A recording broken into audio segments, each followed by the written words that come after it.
Electricast. Why take one vacation with the family when you could take all of them? With Royal Caribbean, you don't just go to the beach. You visit a private island and race down the tallest water slide in North America. You don't just go for a road trip. You ATV and zip line through the jungle. You don't just go somewhere new. You rappel down waterfalls and discover ancient temples. Because this isn't just any vacation. This is all the vacations. Come seek the Royal Caribbean. Ships Registry, Bahamas.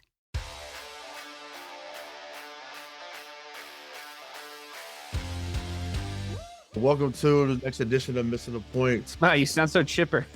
Yeah, man. I wonder why. So excited. Dude, it's funny because we were all laughing before he started, and like as soon as Rayshawn started, my mood just instantly dropped like 7 pegs, bro. Just like instantly went down 7 levels as soon as he said welcome into Missing the Point. Anyways, keep going, Rayshawn. Sorry. I'll redo that. You don't even have to redo it. You said that was great. that was Keep perfect. It really people. just sets the mood, bro. Yeah, fuck the Celtics. Super somber, super pissed off, whatever word you want to use. You know, I'm Hollywood Rashawn Buchanan with my guys. We'll do some more basketball, but like I said, we didn't think it was gonna end, or didn't want it to end like this. But I'm joined with DK Scissor and the road BK Bob Kelly. So we don't Not anymore, apparently. and not anymore, right? So we already have our first turnover of the night. But yeah, let's just get right into it, man. 7-game series. It was an improbable way to get to the 7 games, but just what's your raw emotion 25 hours later?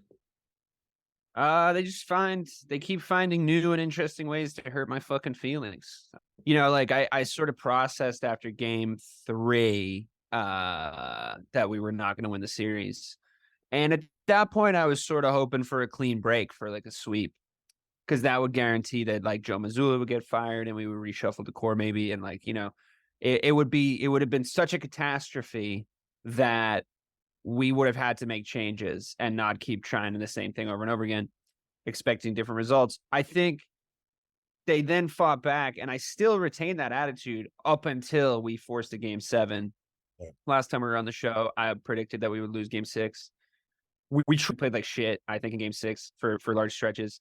And then game 7 came around, and I finally allowed myself, like an idiot, to hope that we might actually get through the series. But a few things are sort of predominant facts of the case, right? Because to get to a game 7 in that context, to make history, as everyone kept saying, you have to be ass in 3 games. So it's like you make history by losing, 3 fucking games. Like, it's not as impressive as just sweeping good teams or even mediocre teams, or even teams you're way better than on paper, like the Heat.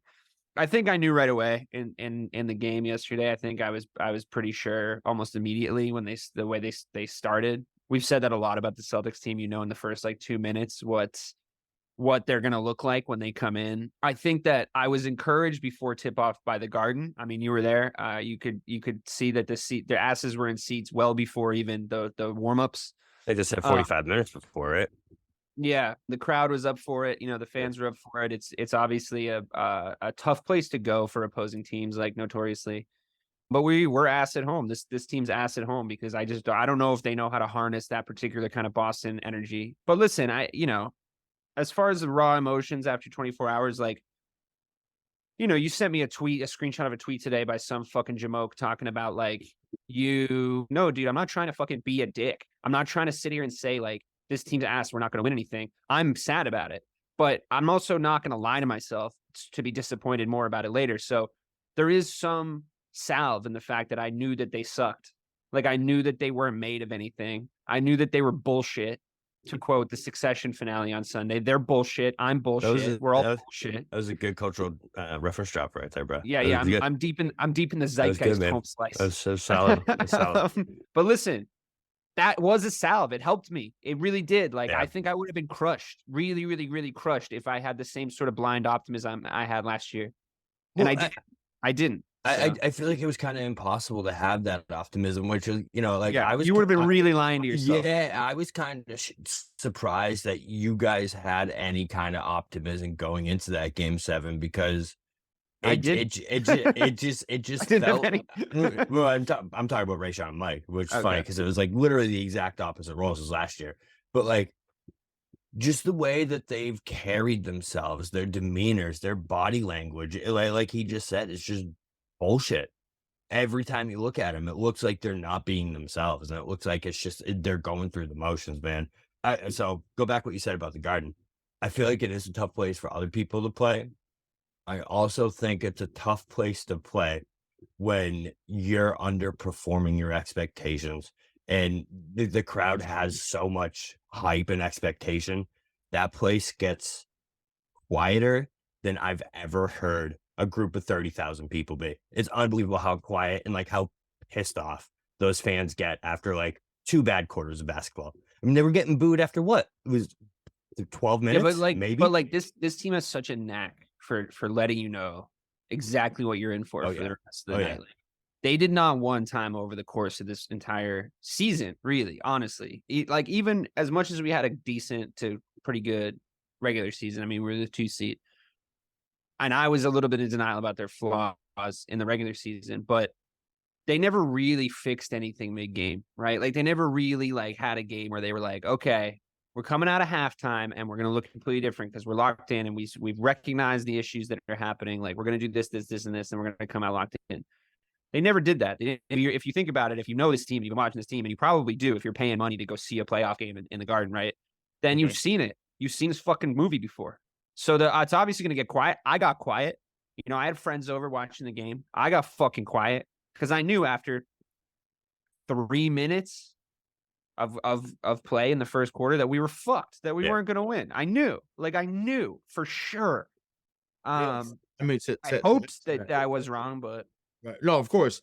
But I mean, to add to that, so I didn't know that the Tatum injury had happened, right? So because I was still downstairs at the time when that happened, because I know it happened within like the first like 90 seconds. So I kept getting like messages from like you guys and other people was like, oh, like, you know, we heard saying, I'm like, what are y'all talking about? Like, I'm thinking y'all will fuck with me saying like, oh, like his pride is hurt, like he's acting like a bitch. Like that's what I thought. Yeah, man, I saw the ankle roll. I was like, oh, like, okay, that was a bad one too. It was a bad one. Yeah, it was pretty bad. I do think that if there was another game, they probably would have, you know, sat him a little bit longer. He probably wouldn't have played, you know, the 40 minutes that he played. But listen, at the end of the day, he was still out there for 41 minutes, obviously, and unfortunately, he didn't perform at the level that, you know, we seen him do at the last game 7 that we saw against Philly. So yeah, I mean that was hard to swallow. But yeah, when you're, I would say my raw emotion, I guess, for me, like I guess, like I said, yeah, I think I've had a 180 since last year. I just think for me, getting swept to me would have been just after you make the final, like, that to me, I don't care what the opponent was, like that to me just would have been like the lowest of low. Like I and people can say what they want about life. I get that. I understand that. And we've talked about how they quit and how they back out and how they fall apart. They didn't do that. They did it in the end, but they didn't do that completely. And I'm just like, okay, like maybe you find something going into the next year. I don't know. But you know, the only disappointment is that like they lost by 19. But I'm just like, had they got swept, like there would have been no mercy for me on this show. Yeah, but like I just you don't feel like it's worse, dude. Like I feel like the sweep is like, oh fuck, we got shocked, we got punched in the mouth, we got swept. Holy shit. It's like game 7 is a completely different situation where you're at home, you took it home. And all the pressure was on the Heat. Like all the fucking pressure was on the Heat at that point, and you still fucked it up. Yeah. Like as best you could. You know, like it was a categorically impressive fuck up. Like they and like okay, the ankle. Sure. Like, okay. You should still be able to beat this team without Jason Tatum. Like you just should. So like to see them just be Barkley like, got asked a question about Jimmy Butler. To like, didn't answer the question about Jimmy Butler and got pissed about how stupid the Celtics are. That was pregame, in fairness. Well, I mean, it's all the same. But yeah, they had been making the same fucking mistakes. I just if we're talking about the merit between like if we had gotten swept and if we had gone 7 games, fine. Like that's a completely valid feeling, right? Like, I think if like you feel that way and like you went out and got swept by the fucking 8 seed that like couldn't even figure out like the play in really, and like made them look so much fucking better than they actually are. Like, crazy. but like, listen, you feel that way. I think that's completely valid. I would just make the case to you that I think that the sweep would have set us up to clean fucking house in the off season. And I think that they came back. You can start to then, and it looks like they're going to start to justify and rationalize why it's fine to keep Joe Mazzulla, why it's fine to keep this core together. And I will never believe that this core is made of anything, because you were the one, Ray, who told me very adamantly, if you remember, during the bubble, that we fucking blew an opportunity during the bubble because that was going to be the easiest walk to a finals that we ever had and an easiest finals appearance or win that we ever had. And you were right until now, because the fucking Bucks choked and got out of there. And I mean, it's not as bad as the bubble, because I think playing the Nuggets in the final would have been a hell of a lot harder than playing the bubble Lakers. I think we could have, we would have been better than them on paper, even at the time. But fuck, man, what an opportunity you blew. You didn't have to go through Milwaukee. You just had to be Miami. Come on, guys. And it's like, now I'm just sick of this fucking team. I don't want to see them together anymore. I really don't. Yeah, man. So to kind of dispute the sweep thing, the reason I'm with DK on this, and I kind of wish it did just kind of happen, is sometimes you got to hit rock bottom to move forward, man. And I've heard this so many times in life where, when you're comfortable, you seek that comfort because it's good. It's good enough and it'll get you by. But you shake things up to let you make that next step. And I think that's kind of where I'm at with this, because because the sweep day would have had nothing. It would have had nothing. Exactly, man. And it would have been. Now they're gonna be like, well, we came back, we almost made history, and it's like, well, almost my balls. That's doesn't mean anything. You're making changes and possibly moving forward and getting a different culture in here, because right now this is a culture problem. It's clear it's not a talent problem. It's a culture problem. You just lost the culture. To get culture in there, sometimes you need that fuck up, man. You need something to go wrong. And I just feel like the sweep would have done it. And now next year, it's a 50-50 shot that this is exactly what happens again. If this is the iteration of the Celtics we get back, same thing is very possible. Yeah. You know what I mean? I feel like it would have been less possible, or at least we would have had a different feeling about it if something had happened this year and we were able to make changes. No, so that's valid. And I think just because obviously, this team started to draw comparisons to, the 04 Red Sox, and some others was like, oh, it's blasphemous. And even I thought it was blasphemous, obviously, until you make history. Like, there was no need to bring it up. But we did, obviously, 'cause it was an easy comparison. But Why take one vacation with the family when you could take all of them? With Royal Caribbean, you don't just go to the beach. You visit a private island and race down the tallest water slide in North America. You don't just go for a road trip. You ATV and zip line through the jungle. You don't just go somewhere new. You rappel down waterfalls and discover ancient temples. Because this isn't just any vacation. This is all the vacations. Come seek the Royal Caribbean. Ships Registry, Bahamas. I want to talk about that season in particular, because remember, they're kind of teeter-tottering. I mean, the rest of us were going back and forth at that time, and the trade deadline comes up, and I'll never forget it, because I was at my grandmother's house. We were sitting on the porch, and I'll never forget hearing the Peter Gamers and them talk about the Red Sox. Doug Mankiewicz for Nomar. Yeah, Nomar, and I was like, huh? My grandma was like, they traded Nomar. I said, what are you talking about? She's like, they traded Nomar to Chicago. And then it was like a 14 trade, whatever. Doug Mankiewicz, Leonard Cabrera, I forget who else came back. Dave Roberts obviously came back and the deal. And I remember saying, like, 13-year-old was like, oh my God, like how do you trade the guy that's been there and been through the battles and been through X, Y, and Z? But it was the Theo was never afraid to make that type of move. Once again, I don't know if Brad, Austin Ainge, Mike Zarin, Steve Peliuka, Rich Gotham. I don't know if. Well, actually, I'll leave some on the building, but I don't know if that group would make that decision. Once again, they've been very good at making little tweaks to the roster. Once again, Malcolm Brogdon was a really good addition. we'll get into how he shouldn't have played, in my opinion, but we'll get into that shortly. But Kinda obvious though, right? Like they like, I know that we've said good things about the GMs, but it's a little bit of an obvious maneuver to be like, okay, well, we Well, need to the like thing add a wing piece, and, they like add a guard. Like, there's no evidence that they know how would to make a actually full do sale it if they change. were forced to. Yeah. When your hand is that's I feel like that's kind of what Theo did. No, he was forced to make that trade because of that Jeter thing, because of what happened in '03. There was a forced culture change on the Red Sox. This Celtics team to me was more like the chicken and beer Red Sox than they were the '04 Sox, man. That's more what the vibe felt to me personally. So that okay, that's a fair comparison, because I mean, I remember that 2011 team. They ran through the American League for about a good 4-month stretch. They just ran through them, and the next thing you know, they choked in that final month. So okay, that's valid. I was just going back to the normal thing, and I just felt like I think I don't want to say Jaylen Brown is no more, but I think in this regard, some people that have liked this game and enjoy the game, once again, it's hard to get 27 a night. I know when we talk about what the turnovers, and I get that. I just think, to me, if you are going to make that move, and once again, I know you two are on board with that now. I've had my moments when I've wanted change when it came to him or Marcus Smart or whatever.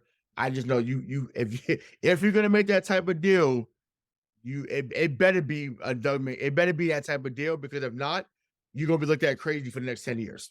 Yeah. So you got to get that deal right. So wherever it's at, I actually saw a pretty decent one earlier, and let me know what you guys think about this one. I saw it was Brown going back home to Atlanta, and it was Murray, Okongwu, and Sadiq. Love it. I'm in. That to Bro, me, that's a I'll drive him to the airport right now. I'll drive him deal. there. Yeah, that's a McCavish type deal. See you later, yo. If that was the case, now I don't see why. It's the same idea of why I liked Halliburton coming here. Yeah, but I like the Atlanta. I mean, we talked about mindset. that earlier. Like I like the Atlanta move. That one's better. That one's definitely better. Yeah. So what do you think about that, DK? Like, would you entertain that deal there for those three? No, I mean, I don't know if we're getting that, to be honest. After like where his stock is after that game. I will also say, like, I think I'm a little bit less putting this at Jaylen Brown's feet than you guys are. I see why you're doing it. I was very frustrated with him yesterday also, obviously. He definitely had a terrible game, and it's the worst possible time to have a terrible game. And it does suck that it happened when we needed it most, and et cetera, et cetera. Like, the story, you were there. But to me, like, I still think, and it's kind of going off something Bobby said today in the chat, I still think that there's a world where you can take Jaylen Brown and put him in a situation where if you're smart about it, he can max out his value to your team. I mean, it depends on what we're getting for him. Like that deal, yeah, I would take that deal. Like, I'm not. See you later. Like, I just don't.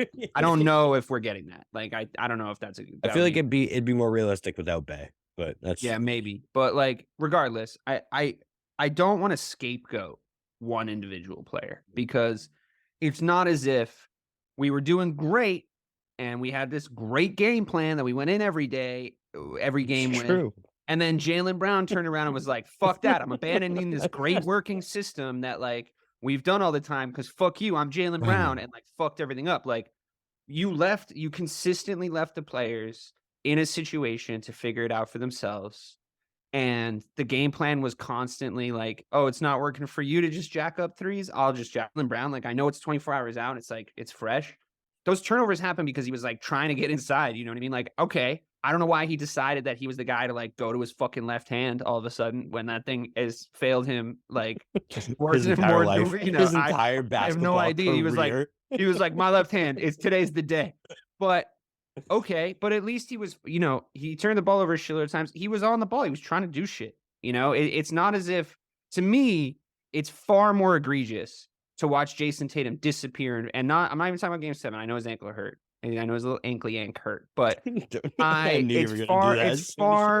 far more egregious to me to watch him disappear in fourth quarters in big game situations by intentionally ghosting, like passing, I can see he wants nothing to do with the play. Like, he wants to be two passes away from the play. 2 passes away from the play, he positions himself. or he'll set a screen that he knows is gets nothing. in the corner when he's sitting in the corner. You know he's toast, and he wants nothing to fucking do with it. Maybe he'll shoot. Also, everybody always knows when he's going to shoot, and that's another story. And I'm not even saying that Tatum's the one that needs to go or whatever. What I'm saying is, like, I think culturally is a symptom of a problem to me, and I'm not necessarily sure that Jaylen Brown should wear the albatross of that particular game, because that game looked exactly like every other game we fucked up this season, this postseason especially, and it wasn't always his fault when we fuck shit up. So for me, it's like, I don't know, I mean, a deal like that, sure, I'll take it. But for me, it's like, I've also seen him perform, in different sets of circumstances. Like, I know it might sound conservative, but for me, if I had a perfect world, like, wish list of what we do, like, I think we keep Tatum and Brown, both of them. I think we make another run with, like, a different coach that actually knows how to coach a basketball team. I think we get Marcus Smart out of there. We say that experiment has failed, and maybe it turns out you need a fucking point guard to play point guard. Get a real fucking point guard. Wouldn't that be nice? Yeah, maybe it turns out a point guard should play point guard. I don't know. A dude who knows what plays to run at the beginning. Yeah, and, like, maybe, because that was the other thing. Like, okay, if you're Joe Mazzulla, and I don't want to go off on a tangent, I've been talking for a while, but if you're Joe Mazzulla and you expect them to call plays on the fly, and you're not going to call timeouts and run plays from timeouts and actually, like, use that little fucking whiteboard that you keep waving around, then you need a point guard who's able to, like, game manage. And, like, Marcus Smart, I love him to bits. I do love culturally what he brings, but that man is more influenced by the fucking tenor of a game than, like, I am.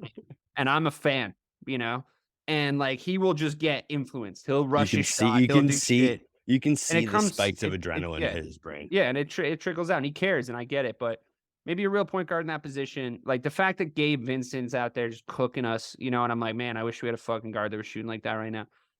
And also, I'm sorry, but Rob Williams, like, you just didn't show up, man. Like, you're if your body's gonna fail you every single time we need you, and, like, I don't know if you guys remember this, but we put that. Well, you probably do. It was just yesterday, but we kept putting that, like, extra small lineup out. We were like, where Joe's like, well, the two bigs didn't work in the first 3 games, so obviously midgets. No bigs. Midgets is the solution. No bigs. It was like, I was like, oh my God, and then all of a sudden it was like, what was the one thing that was working for us in that game yesterday? We were getting offensive boards. Like, it was happening. We were getting offensive boards. We weren't capitalizing on them. We weren't capitalizing on them. We weren't capitalizing on them at all, but we were getting them. And then all of a sudden it's like, here's what I'm going to do. No Al Horford. That's not in the top tier is what I'm saying. And make a very significant change with the coach and the entire coaching staff. And I think you could build. I'm 100% ready to give up on the 2 best wings, the best wing combination of basketball. The first players to average as much as Kobe and Shaq did in their fucking prime. Like, yeah, they're talented. There's got to be a way to get them to mentally where they need to be. Like, there has to be. So I want to stay right there. No, there's like 97 things I want to break down in that rant you just went on. No, it was great, but I want to focus on that last part, right? Because like I said, David said many times that this is the best duo since Kobe and Shaq, and once again, I'm not. It's statistically true. No, I just mean the scores. I just mean the scoring. No, I know, sure, no, yeah. I'm not. I don't want to get dragged into a comment section by the entire Lakers fan base. Can I go on a mini Jaylen rant real quick? Because I do have. Yeah, go ahead. Okay, so I completely get what you're saying, man, and I get it because listen, I've been in that same camp. And last year I would have, done anything to defend the 2 most talented Celtic players that I've seen in my lifetime, because they definitely are, no doubt about it. But I think we're at a point now where you are who you are. And I feel that way about a couple people on the Celtics. And I don't expect it to change no matter how many off seasons we can go into being like, well, Jaylen will work on his dribbling. Jaylen will get better. It's not going to get better. I'm sorry. The dribbling is not going to get. It might get a little better. But you don't need to put him in a position where he has. I completely agree. I completely agree with that. But when you're being relied, that's why I think he's kind of a 3 on our team, because if you're going to be relying on him to take that burden off of Tatum when Tatum's not there, I don't know if he's the guy to do it. Is where I'm going with it, because if the burden's on him, sometimes the moment feels too big. And it's happened a couple of times. It happened in the Milwaukee series last year where he just laid absolute eggs. It's happened in this series. It just feels different to me. I love Jaylen, but the money is too much if what we're gonna pay him. And I know it's 3-4 years down the line. Do we have to pay him but what that's he's gonna do we have to pay him what he's eligible for though? I mean, like, Yeah. you just talk. Do you though? Because like you can literally just be like, he's gonna want it though. okay, no, I And get it's- it. I get it. That's But gonna they'd be like, cripple you can be the like, hey, team. listen, the fucking CPA is a nightmare. It's Like, just can we just give you like this salary so that we're not Okay. into a Okay. supermax, and we'll figure some shit out in other ways. Like teams do that shit all the time. So We've seen about it, revision then. Revision. If he takes a hometown discount, totally keep him. That's great. If he doesn't, I don't think you have a choice.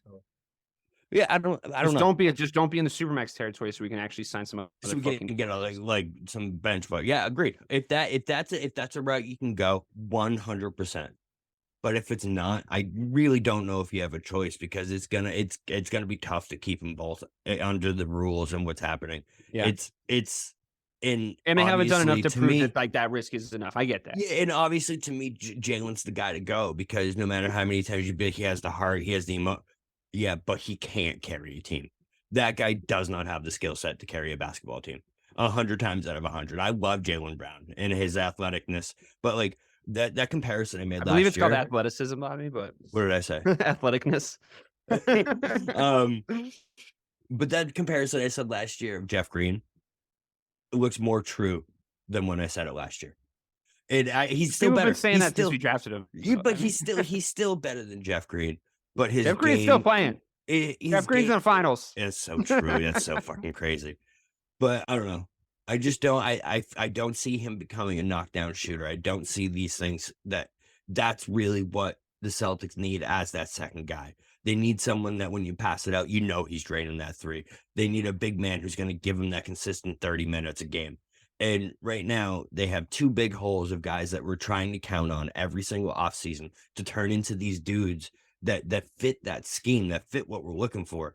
I just don't know if that's who they are. Can I ask you a question? Yeah. Actually, but I would like both of you to answer this. Would you pair either one of them? And obviously this is a hypothetical, but would you pair either one of them with Embiid?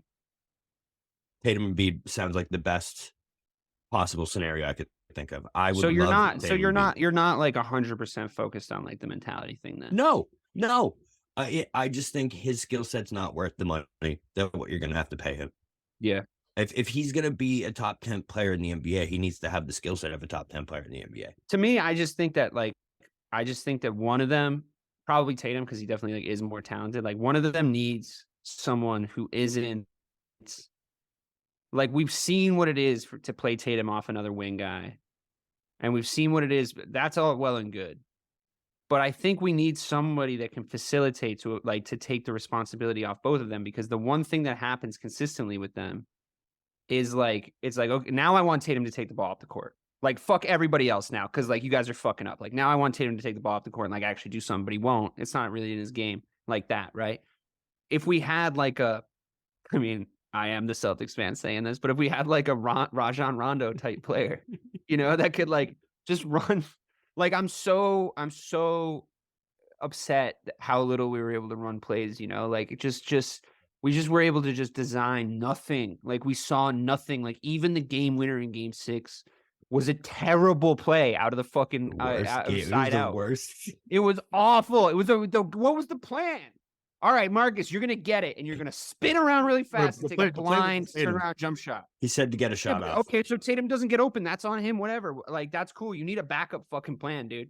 Like to me, it's like it's hard because I in some way I agree with you, but at the same time, like I feel like he could be a third guy. He really could be a great third guy though, like the best third guy.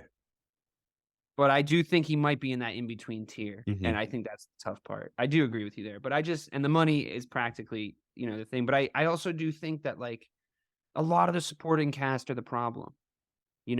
Like Rob Williams not being able to fucking do anything ever. Like, not being able to play important minutes. Like, Marcus Smart taking dumb fucking shots. Can't really, like, shit on him. But, like, Grant Williams is out there with his fucking 0-0-0-0 fucking quadruple. If he's trying to be Draymond Green, he's doing a fucking great job of being a certain kind of Draymond Green.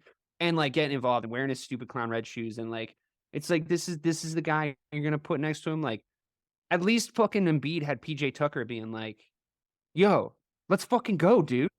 You know what I mean? Like, Give me it's the just, where are ball. those Give me the guys? ball. Where are those guys? You know, like when we had like fucking Marcus Morris, you know, like where are those dudes? We on have this fucking team? conversation every 2.5 years.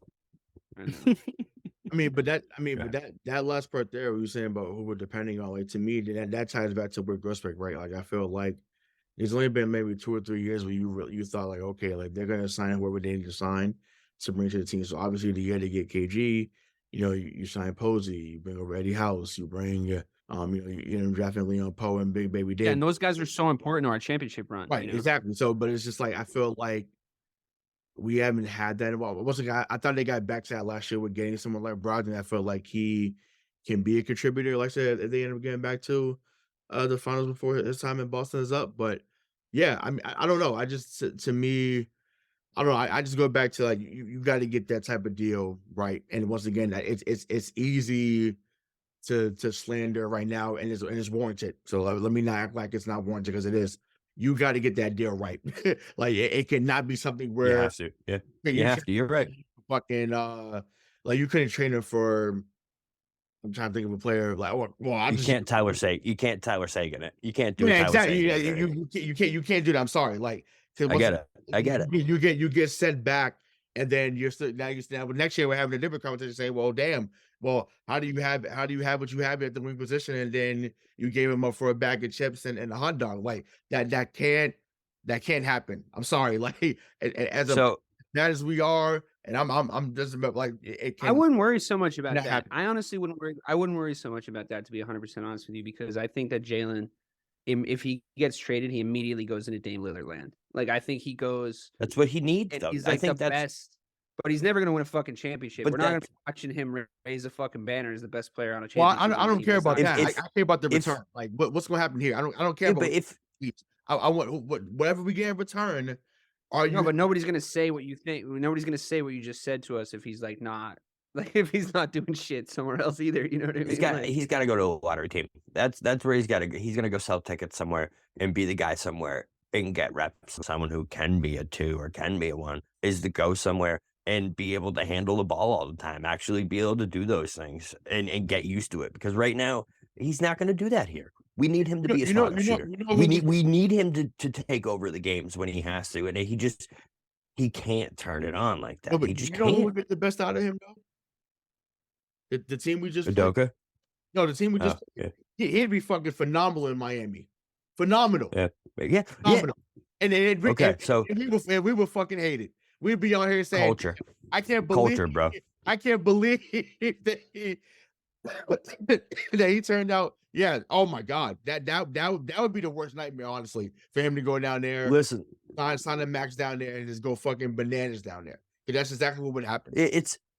I just feel like people underrate how important culture really is and how important a vibe and your mindset and how you show up to work every day and how you do things every day How can really both things be affect. true? How can both things be true? It's either it's the culture is the problem, and we need to be able to get the best out of the players, which is what I'm saying, or these guys aren't it. Like you can't know one or the other unless you try one. Yes, Which one do you want to do? You want to try That's to true, change the but I culture, think- or do you want to try to change the personnel? both, because I think the main core is the culture. But Right you're now. saying Jaylen Brown goes to Miami. Ray said, yeah, if you want guy trades for Jaylen Brown, like sure, it's nice. It's a nice thought. But in the real world, it's super fucking hard to trade players that good. Like if you look at, I'd say it's probably Kevin Durant this season, and then I can't remember a trade that size before that. Going back to like, fuck, dude, I don't know. Like, did he?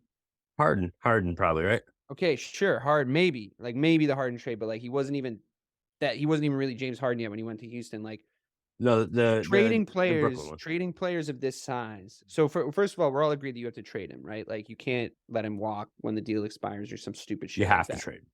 So you have to get a bag for him. You It's have to get resign or something for trade. him. Those are your only two Sure, options. Sure. So in that's yeah, because otherwise it's a disaster, right? So in that scenario, what's the fucking trade? Like you're talking about like one of the biggest trades of the last 10 years if you make that trade. Like it's all well and good to sit here and talk like, oh, what if we got DeJounte Murray and you know and this and this and this, or like what if we got, that's so hard to do.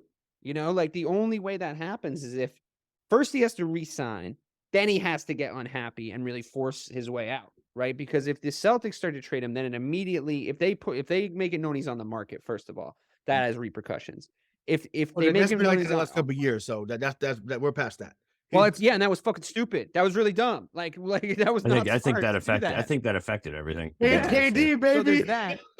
Yeah. KD. So like that was really fucking dumb to do that. First of all, for Jaylen, but also it has value impacts. Like if he has that game that he just had, and everybody has that reaction, and every first comment on every video that has anything to do with the NBA is like Jaylen Brown on his way to another turnover, like then you make it known he's on the trade block, his value goes down. His value immediately goes down because other teams, like unless what you're hoping for, Bobby, is a fucking idiot to call us up and be like, I will give you everything for Jaylen Brown. And I just think the likelihood of that idiot doesn't have what we need, to be honest with you, because he's an idiot and he runs an NBA team, so he doesn't have good players on his team. So like you're asking to shoot fucking lightning through a fucking a pin, you know? To me, I think there is a third option, and it's a full-blown fire sale. Okay.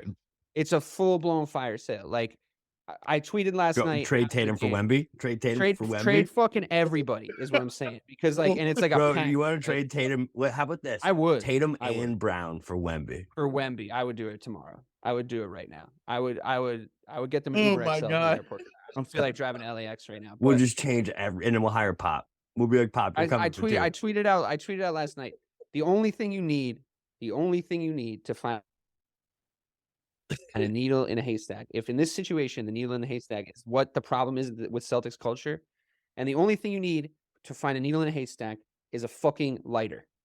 That's the only thing you need, because the fucking needle won't burn, but the hay sure will. Listen, I totally understand what you're saying, because I'm on board that at the root of all these problems is 100% the coaching and the leadership that's behind the team. I get it. Well, fuck it. Like, why even try and Fix guess that. what's at the Just root of the fix it. problem? I get it. I know. It's clearly the issue, and I get worried that it's gonna take too long, and then you're gonna get stuck being with a contract like a Gordon Hayward contract right now, or like these contracts where we're just paying. I can't even think of one right now where someone's getting paid top 10 money and they're a top 30 player. I always call it Tobias Harris. Maybe not top 30. I call it the Tobias Harris. Yeah, call it the Joe. That's Keep Noah contract. That's it. It's like Jaylen Brown is closer to Tobias Harris than he is to Jason Tatum, than he is to Joel Embiid, than he is to these. You know what I mean? And Tobias Harris and never being referenced. But so he's I guess not. No, you're right. He's not. I'm being hard on him now. You're right. I'm being really hard on him. That's tough. I'm sorry, Jaylen. I'm really sorry, bro. I just compared you to what I'm talking Tobias about, Harris. Bobby, is like there's a big difference between buying a McDonald's because you want to start a McDonald's franchise and buying McDonald's. Like the deals are bigger. That's you know what I mean? Like yeah. the deals are harder to fucking put together in a situation like this. And quite frankly, I wouldn't hate it. If I was Brad Stevens, I would sit there and be like, I don't want that fucking headache. I don't think we'll get what we need to get. I think Ray's point and what he's outlining is the much more likely scenario if we try to trade Jaylen Brown, which is you get a fucking bag of chips for him. Or you might get some picks. You might get some really decent lottery picks for him, and then you start a rebuild. But like an immediate chop and change that's like gonna fulfill all your wishes. It's tough to do, man. You're playing 2K right now. Yeah, it's almost impossible. You're playing 2K right now. You're using the trade. You're using the trade finder. I get it. Yeah, you turned off all the settings that make it hard to trade, and you're just trying to get rid of Jaylen Brown. It's not. I mean, that's why I think the Atlanta deal intriguing, because once again, the people that's throwing out this Portland thing, and wasn't forget about the Dame one, but the other one they had was Anthony Simons. Yeah, I'd do Dame. That'd be fun. I'd do it. Just forget. In the number 3 pick for Jaylen Brown, I'm like, are you on dope? Are you on crack? If you listen, actually, that to me was like, that's blasphemous. But like I said, that Atlanta deal. No, if you can get Scoot for Jaylen Brown, you do that deal. You do that deal right now. Henderson, Yeah, Scoot's really no, good. not right now. We're just starting over then, Bobby. No, not right now. And once again, I think Scoot's gonna be great. Don't get me wrong. That's not. But once again, I'm not going back to 2017 right now. I'm sorry. I Exactly what we'd be doing with that deal. We'd be going right back to 2017. Right back. Yeah, I'm not doing all this over again. I'm not doing. You just said you wanted a hard rebuild. Yeah, then we No, trade he said everybody. that. Like, We're gonna do that. I don't No, know. but then we trade everybody. Yeah. No. I'm talking about having a conversation with you in a year's time where you're saying shit like, "It's only 20." And well, maybe if Jaylen, and it's like Jason Tatum's still there. You got the I'm same way fucking more problem you're talking comfortable in about that with him. mindset, though, bro. That's Yeah, way more. exactly. Like the excuses have run out. That's the problem we're facing here. Is the Right, fucking right. excuses have run out with this team. Facts. And they like, but the problem is like They this haven't is- until this they is get the a ship real we've coach. built. Yeah. This is the ship we've built.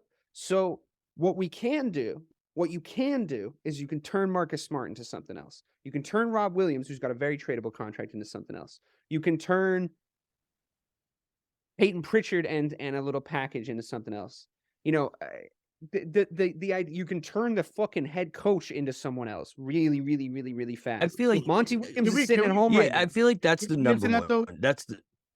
That's the number one change that needs to be made. Go ahead, Ray. But yeah, That's number one. Yeah, because we not that because we have a just around it. We talked about it at nauseum, but I just want to do it go a little deeper into it. So if we do what y'all and others and what all of us have said at one point, that it's got to be a change.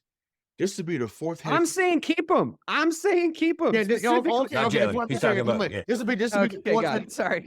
This will be the fourth We're head past coach in Jaylen. 4 years. No, That's- Craig edits these videos. You know, you can make me sound a certain way. I love it. No, but yeah, Sorry. that was the case. So people that want him gone, it's like, yo, the fourth head coach in 4 years. That's not a recipe for success. I don't care what franchise you are. I don't care what players you have. You know, even count. it's not realistic. Now, can you get the brain trust around him to take the ease off him?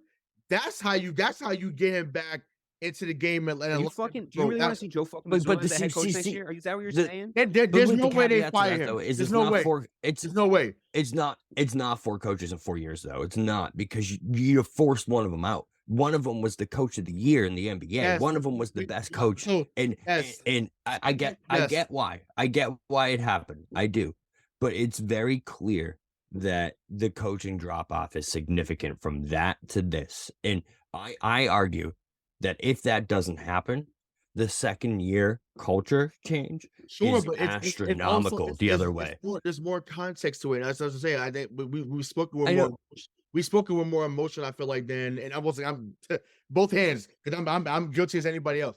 Spoke more about more emotion of it than was the actual context. The context is you lost Will Hardy. The context is you lost Damon Stoudemire. The context Yeah, is you're right. so half of your brain trust that was there last year that was helping put this stuff together is gone. So that part matters. And you literally threw this man to the wolves. Once again, he definitely didn't do as well as he should have. Don't get me wrong. I'm not defending him, but I just think if you put people around him that know what the fuck they're doing, then he looks a lot better. Sounds like you're kind of That's all I'm defending Joe Mazzulla, right? No, I get it, man. I just want what's best for the team overall. Once again, now if there's not a Phil Jackson replacing a Del Harris situation. That's not there. I'm sorry, it's not. And for those who I'm talking about, when Kobe and Shaq, Are you kidding? You don't think literally Monty any Williams? coach. You don't think Monty Literally Williams would be any good for fucking this team? coach. Literally any coach would be Phil Jackson to Joe Mazzulla. The fucking comparison is. I hear you. Like, I hear you. But I mean, no, Monty was Al Horford. Listen, Al Horford was coaching in the timeouts. That was on camera. That's also- that's Factual. also- He was Marcus. coaching the Ask team. Marcus. That's part of the problem. Can I guard James Harden? Ask Marcus. It's what Absolutely unacceptable. what I can't do is have this team next year. If I'll give you this. If they bring him back, and by game 20, if I still see this lethargic bullshit, okay, and people are like, it's the players, whether it's justified or not. When You think they're having the same we- conversation in yeah. Philadelphia right now? We're going, it's the same core thing. We keep switching out our fucking coaches. If I was in Philadelphia right now, I'd be fucking happy. I'd be like, Nick Nurse, perfect fucking jump. Doc got Embiid to where he took him as far as he could. He took Embiid as far as he could. He got him in shape. He got him to a certain level. Now Nick Nurse is going to come in and he's going to use each player that they have there effectively. Maybe Yeah. chop and change a little bit. they in the need offseason. glue, man. I said that to you earlier, right? They need glue to hold them together no, sure, in the sure. moments where they fall apart, because they are pieces of fragile glass on your grandma's counter that you weren't allowed to touch as a kid. That's who the Boston Celtics are.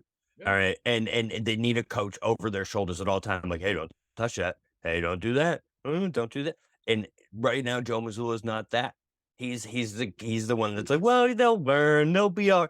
If you want to win a championship with this team, Yeah, he listen. that can't be the Yeah, coach. he definitely is a Can't be. guy. Yeah, he definitely is a guy that if something was going on with like the other guy, meaning it was the head coach, like he's the guy you pull aside and say, man, like what the fuck is going on? And he can say, man, it's gonna get better. Like he's that guy, which there's nothing wrong with that. But like you said, they don't need that guy. But like I said, I just feel like because they're not, like I said, they're not gonna make that change. They're not. And it was like, It's just it's not, certain. you gotta put people around him right now that can say, okay, they need a Phil Handy type guy. So they need someone They to need coach the bring team. people They along. need someone to come in and that type of motivate guy the around team. him. Say it again. We need a guy to have a guy that will take assistant coach money to come in and To fucking come and coach. Yeah, team. no, It's but I'm like, and maybe that's what it would be, obviously, without really saying it, obviously. But I just think that's the next move. Like it has to, you have I'll to tell get you. around them that know that once again that have been there, done that, and that can instill that leadership. Because once Here's again, the problem, guys. It's just Here's the main issue. Here's the absolutely overriding issue of this entire thing. It's something we haven't really wanted to say all season, because essentially it wouldn't have been appropriate or apt or smart to say it until the end. So he's gotten one full season interim to head coach Joe Mazzulla. Yep. This is what we have to show for it. Now, in context compared to other seasons, it obviously wasn't good enough, right? Whether you react the way Ray says to react or the way Bobby says to react, it is what it is. Right. They fucked up by doing what they did with Ime in the first place. Yeah. They made the players, Period. they made the public think it was a lot more serious than it was. Because if you fired him, then it must be like a definite fucking Me Too type situation. If you ask Matt Barnes, he murdered someone, but keep going. Right. And then that didn't help, right? That didn't help. That made us all like take pause. But then you kind of eventually find out what happened. The players clearly thought that was a wild Fourth row Joe. So whatever about that. Then after you do that with Ime, there's stuff coming out with the players where they say, like, we don't really know what's going on. Like, nobody from the front office is talking to us, which is obviously another dumb way to handle this situation. Then you take Joe Mazzulla, who's like a Brad Stevens guy, right, who has a direct like link to the GM, and now Brad has control back over the team and like puts his guy in that position and, maneuvers himself sort of back into that situation. The front office is fucking up, guys. Like, I mean, at the end of the day, like, we didn't even have to put the full coach tag on him. Then we wouldn't be in this like, oh shit, we might have to pay his contract situation. We could just kept him as an interim coach. Who gives a fuck? Difference doesn't make. So, I at this point don't expect them to do anything correctly because a lot of these moves were ego moves. Why they fucking suspended and then eventually, obviously, rival candidates out there, that's an ego move. So if you make it about you and not what's best for the team, that's what's going to happen. This is what it's going to look like. So I don't trust them to do anything correctly at this point, even if it is your situation, Ray, where they put smarter guys around them. That would be good if they're going to keep them. I don't want them to keep them, but if they're gonna, that'd be good. But I don't see it. I think they're gonna be like, everyone's great. Look, we almost made history. Let's do it. So when you look at, so I just sent you guys a picture of a screenshot from Google, right?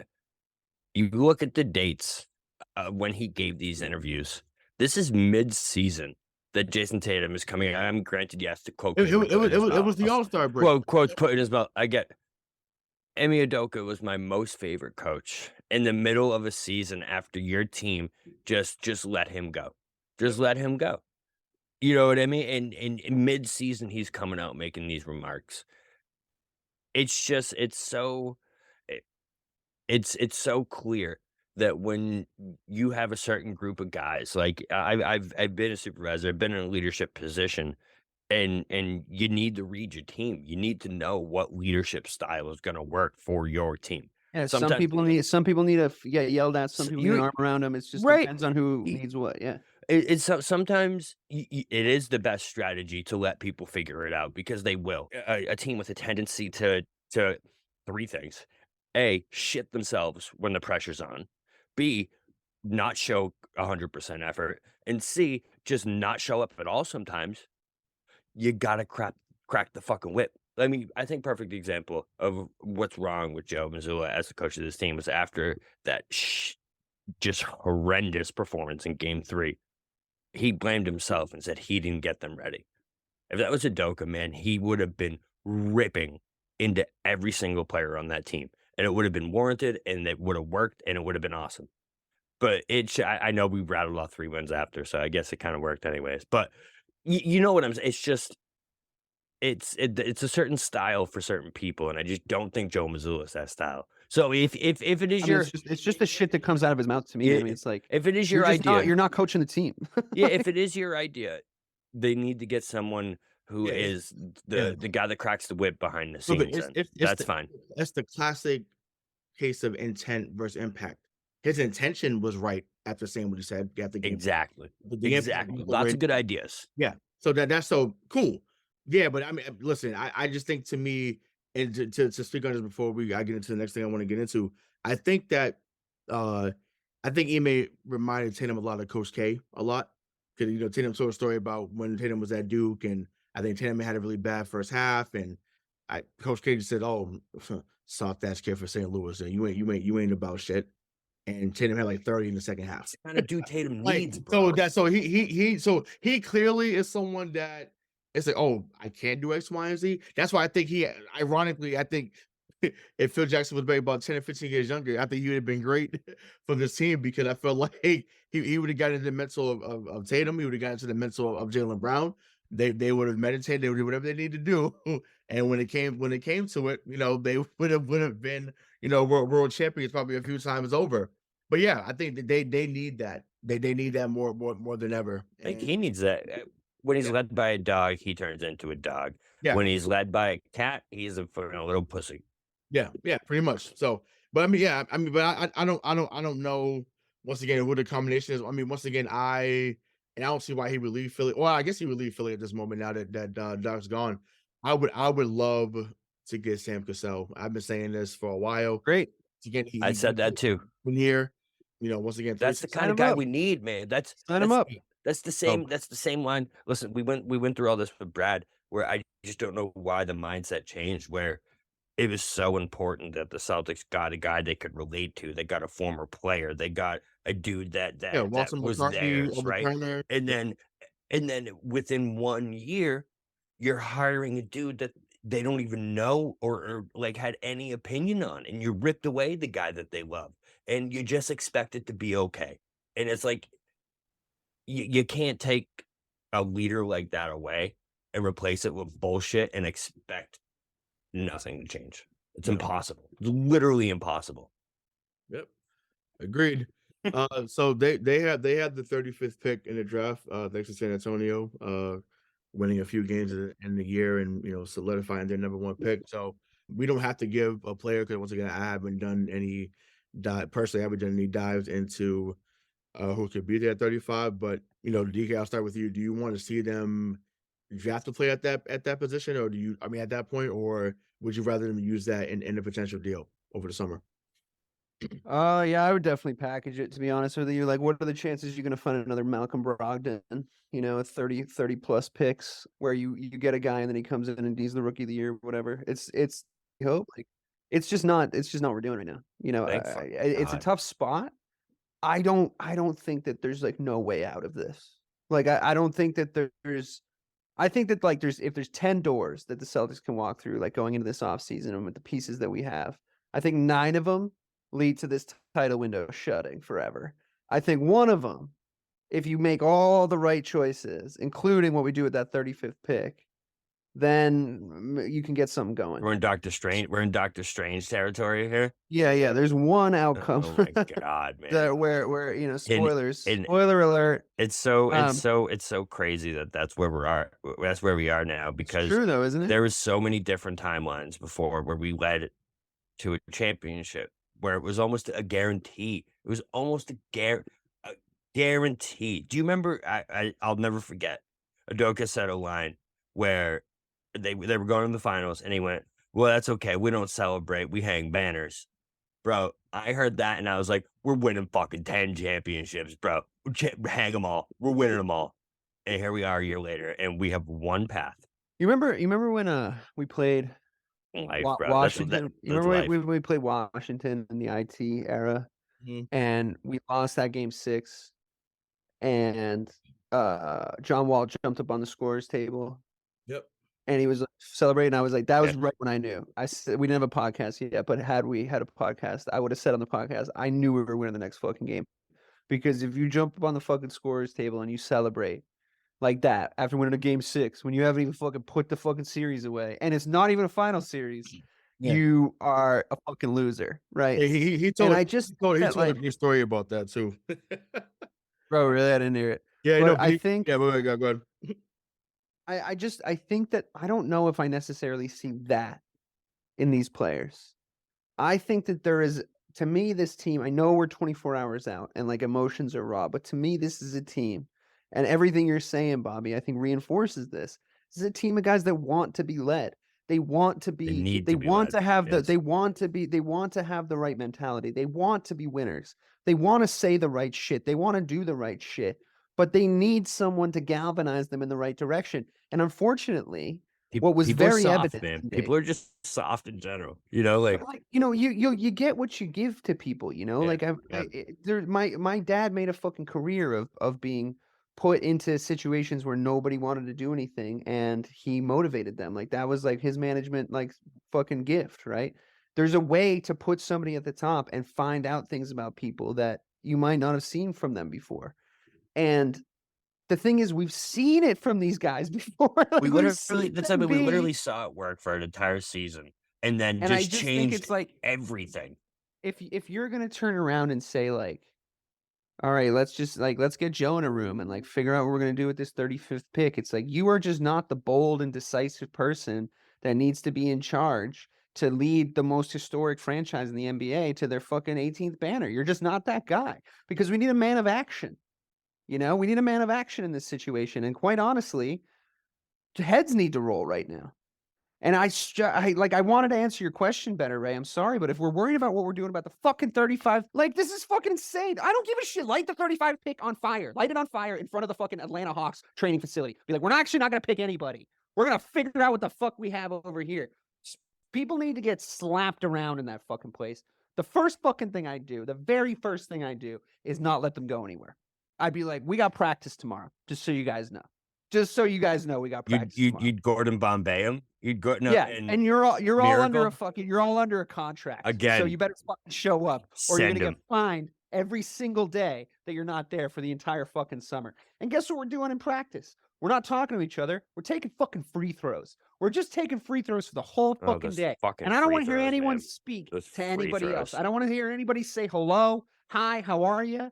Just fucking nod and shoot fucking free throws. And that's what we're doing tomorrow. And I haven't thought of what we're doing the next day, but I think it rhymes with ruicides because they need to get fucking Coach Carter. That's what they fucking really need. do, man. They do. This 35th pick. Fuck the 35th pick. Sell it for a fucking hill of beans. Bruce! Ask trade the 35th pick for somebody that hates the Boston Celtics. That's who I want to coach the Boston Celtics right now. I want someone who hates every single one of them. How about Charles Barkley, bro? Reason. Get him in here. He thinks we're dumbasses. That's perfect. Oh yeah, championship pedigree there. Good fucking idea, Bobby. I'm sorry, it's not you. Hey, how many championships am I gonna win? Wait, don't tell me. Don't tell me. I love that. I love it. It's a good one. It freaks me out. It freaks me out. I swear. I feel like I remember Charles Barkley at that age. I'm like, ugh. My memory of Charles Barkley is Rockish Charles Barkley. Oh, definitely Suns Charles Barkley. Yeah, no, I was when I really got into it. It was the Rockish Charles Barkley. I have such a distinct memory of like it's just so funny that him and Shaq are on the same show because like nobody hated each other more than those two. They still kind of do, but like they do. They're old men now, so they just make money off their hate now, so they're completely okay with it. You know, it's like we're fine. I love it. Can't wait to get that best pregame show on TV. Mm-hmm. But yeah, I'm with DK on this, bro. They got to change. Something's got to change, and I don't think it's the players. I don't. One core piece needs to change. One out of the four of those guys needs to go because there needs to be a culture change in that building. That's the main equation. Culture needs to change, and you can't keep doing the same thing over and over. I said it so many times in this goddamn podcast and expect different results. You can't. It is literally impossible. So you got to change something. They should use the 35th overall pick as kindling to light one of their houses on fire because they deserve it. Probably Peyton Pritchard. I would light Peyton Pritchard's house on fire and be like, Yeah, that's not. that's nice. what I did to him. If that's what I did That's to not him, what do you nice. think I'm going to do to you, Jason Tatum? I mean, put it out. You know, make sure no one's in there. They're gonna piss on the ashes. Look, Scooter McGavin. Oh, that, We've. that might be a I good can't. one right there. I can't talk shit about this team anymore. It's just the same. It's the same innuendos, the same fucking cliches over and over again, man. I also think we It's- shorten the rotation too much. I just like to say that before we go. We You're shorten just the gonna fucking throw that in rotation right too at the much. end. You'll be like, yeah, just rotation too short. No, it's After just all that, every few seconds, I think of a new thing Joe Mazzulla did to piss me off over the last fucking 2 months. We did shorten the fucking rotation too much. he did get better in the last 2 games. His timeouts were better because he had someone telling him when. But like you were like, oh, put in Sam Hauser, and I'm like, yeah, in game 2, maybe, Yeah. or the Atlanta series, maybe. Like you can't be doing that shit in game 7 where it's like, well, okay, Sam Hauser, your turn, your time to shine.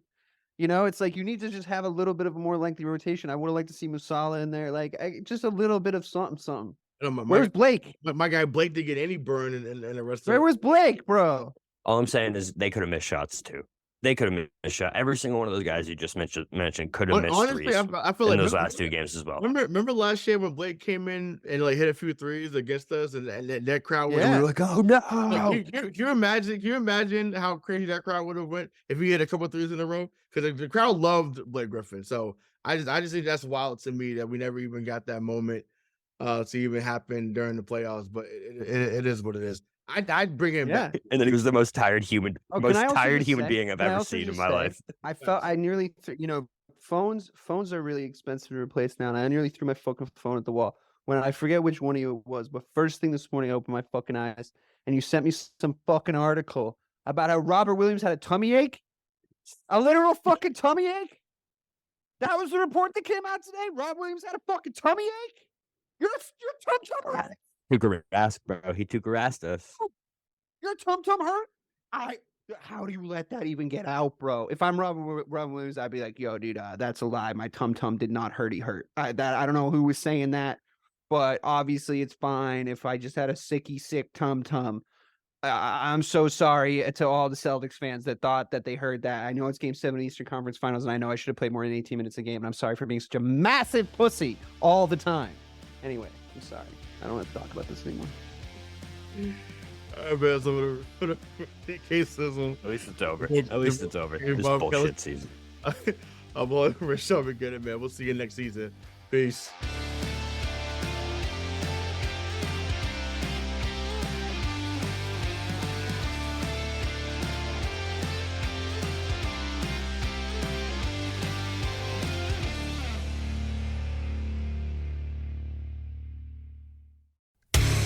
Hey there, I'm DC. I host the rock podcast Back to the Arena, The Interviews. It's about a 30-minute podcast where I talk one-on-one with a band who has released new music. You can find us on all the best podcast sites like Spotify, Apple, Google, iHeartRadio, and more. If you're a rock fan like me, subscribe today to Back to the Arena, The Interviews. Electricast. Electricast. Welcome to Tuning Into Sound Wellbeing, where we harmonise your mind, body and soul. I'm Amanda, your sound therapy expert. And I'm Stephen, the curious explorer uncovering the mysteries of sound. Together we explore vibrations, frequencies and the power of sound therapy and tuning forks. Discover ancient wisdom, reduce stress, and tune into a healthier life. Subscribe to Tuning Into Sound Wellbeing today. Electricast.